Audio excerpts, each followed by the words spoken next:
ನೋಡಿ ಪಾಪ ಎಷ್ಟು ದುಃಖ. ಅವ್ರ ಅಮ್ಮನನ್ನ ಇಲ್ಲೇ ಹುಗಿದಿದ್ದಂತೆ.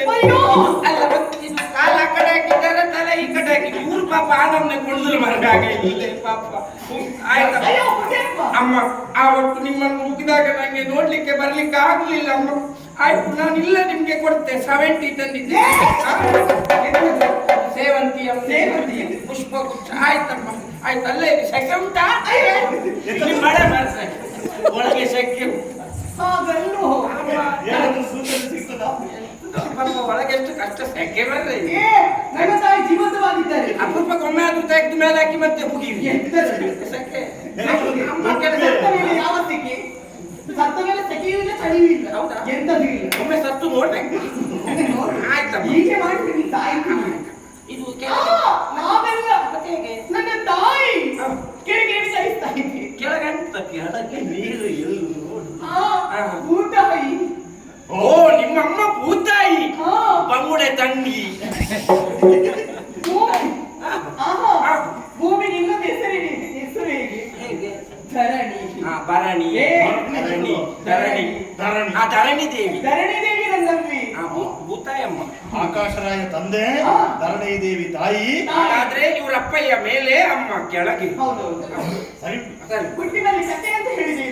ಮತ್ತಿನ್ನು ಮದುವೆಯಾಗಿ ಅದೆಷ್ಟು ವರ್ಷಗಳಿದ್ರು ಕೂಡ ಮಕ್ಕಳೇ ಆಗಿಲ್ವಂತೆ. ನನ್ನ ತಂದೆ ತಾಯಿಗೆ ಪಾಪ.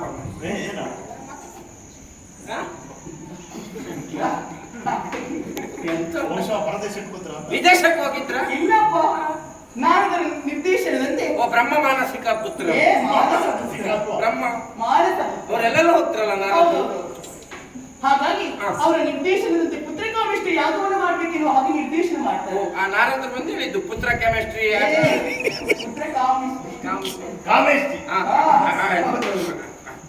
ಆ ಯಾಗವನ್ನು ಮಾಡ್ಬೇಕಾದ್ರೆ ಒಂದು ಕ್ರಮ ಉಂಟಂತೆ. ಯಾವುದು ಕ್ರಮ?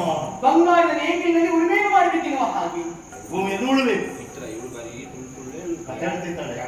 ಏನಾದ್ರೂ ಅದರಲ್ಲಿ ಸ್ವಾರಸ್ಯ ಉಂಟು ನೋಡು. ಇದು ಚಿನ್ನದ ನೇಗಿಲೆಲ್ಲ ನಾವು ಹಾಕುವ ಮತ್ತೆ.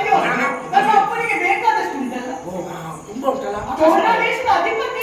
ಹಾಗಾದ್ರೆ ಸರಿ, ಚಿನ್ನದ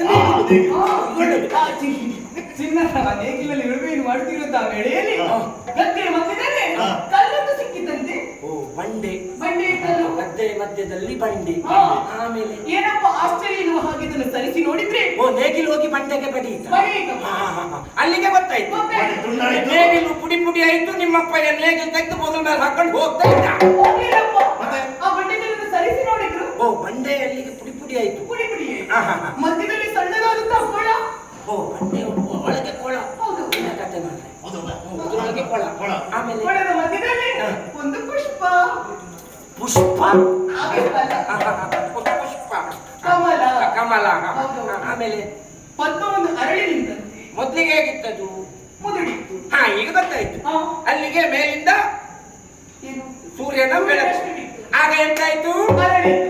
ಅರಳಿತು ಅರಳಿತು ಮುದುಡಿದ ತಾವರೆ ಅರಳಿತು. ಆಮೇಲೆ ಆ ಪುಷ್ಪದ ಮಧ್ಯದಲ್ಲಿ ಸಣ್ಣದಾದಂತಹ ಕೂಸು. ಕೂಸು. ಆ ಪದ್ಮದ ಮಧ್ಯದಲ್ಲಿದ್ದಂತಹ ಕೂಸೆ ಒಂದಮ್ಮ. ಇದು ನಿಜವಾಗಿಯೂ ವಿಸ್ಮಯವೇ ಹೌದು. ಇವರಪ್ಪಯ್ಯ ಚಿನ್ನದ ನೇಗಿಲಿಂದ ನೆಲವನ್ನ ಹೂಳು ಬಿಟ್ಟಿದ್ರು. ನೆಲವನ್ನ ಹೂಳುವ ವೇಳೆಯಲ್ಲಿ ನೇಗಿಲು ಹೋಗಿ ಬಂಡೆಗೆ ತಾಗ ಬಿಟ್ಟಿತ್ತು. ಬಂಡೆ ಪುಡಿ ಪುಡಿಯಾಗಿ ಬಿಟ್ಟಿತ್ತು. ಬಂಡೆಯ ಒಳಗಡೆ ಒಂದು ಕೊಳ, ಕೊಳದ ಒಳಗೆ ಒಂದು ಕಮಲ, ಕಮಲದ ಒಳಗೆ ಒಂದು ಕೂಸು. ಹಾಗಾದ್ರೆ ಇಷ್ಟೆಲ್ಲ ಪ್ರಶ್ನೆಗಳನ್ನು ನೋಡುವಾಗ ನಮಗೆ ಕಾಡುವ ಕಡೆಯ ಪ್ರಶ್ನೆ ಹೀಗೂ ಉಂಟೆ? ಇದು ಎಷ್ಟು ತರ್ಕಕ್ಕೆ ನಿಲುಕಟ್ಟು. ನಾವು ಒಂದೆರಡು ಕೆಲಸ ಮಾಡುವುದಿಲ್ಲ, ಒಂದು ಸಹೋದರ ಮಾಡುವುದಿಲ್ಲ. ಒಳಗೆ ಆ ಕೂಸೆ ಈ ಕೂಸು. ಎಂತ ಕೂಸೆ? ನೀನು. ಹೌದು. ಹಾಗಾಗಿ ಆ ಪದ್ಮದಲ್ಲಿ ಸಿಕ್ಕಿದ ಕೂಸಾದ ಕಾರಣ ನನಗೆ ಚಂದದ ಹೆಸರಿಟ್ಟಿದ್ದಾರೆ.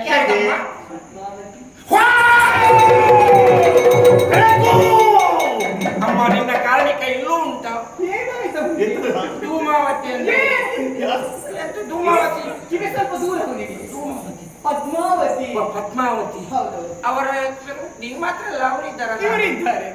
ಇವಳು ಇಂದಿರಾ. ಇಂದಿರಾ ಓಕೆನಾ? ಬೇಕು ಹೌದು. ಆಯ್ತು ಹಾಗಾಗಿ ಹೌದು. ನನ್ನ ಸಂಪೂರ್ಣ ವಿಚಾರವನ್ನು ಆಡಿದ್ದೆ. ಹೌದು. ಈಗ ನಿಮಗೆ ಬೇಕಾದಂತ ವಿಚಾರ ಸಿಕ್ಕಿತ್ತಲ್ಲ ಸಿಕ್ಕಿತು. ಇನ್ನು ಇಲ್ಲಿಂದ ಹೋಗಿ ಇನ್ನು ಹೋಗುವ